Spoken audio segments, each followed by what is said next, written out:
আমরা ইতিমধ্যে report publish হয়েছে, যখন 5 তারিখে ভারতের বিভিন্ন জায়গায় স্বরাষ্ট্র পররাষ্ট্র ইন্টেন্স মোমেন্ট সেখানে চলতেছিল, শেখ হাসিনা তাদের কাছে আবেদন জানিয়েছিল, আমার দাদা বাবুরা অনেক সার্ভ করেছে, আমার জন্য একটা হেলিকপ্টার পাঠাও।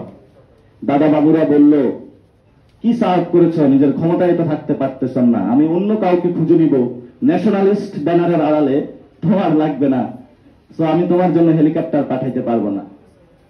কিন্তু এই যে তারিক সিদ্দিক থেকে শুরু করে যারা ছিল, এই প্যাট গুলো অনেক বড় বড় করছে খেয়ে, বলতেছে কিছু তো দায়বদ্ধতা দিতে হবে। আমার জনগণের তেলের টাকা, রাষ্ট্রের টাকা হেলিকপ্টারে করে একটা খুনি হাসিনাকে তারা ওই দেশে পাঠিয়েছে। ভিডিও আপনারা দেখেছেন না?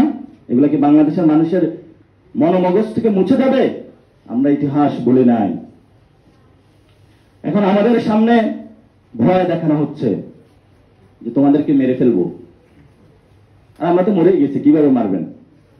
এখন যদি মারেন তাহলে আপনিও মরে যাবেন, কারণ মৃত মানুষের কবরে ঢুইকা যদি মারতে যান আপনিও কবরে পড়ে যাবেন।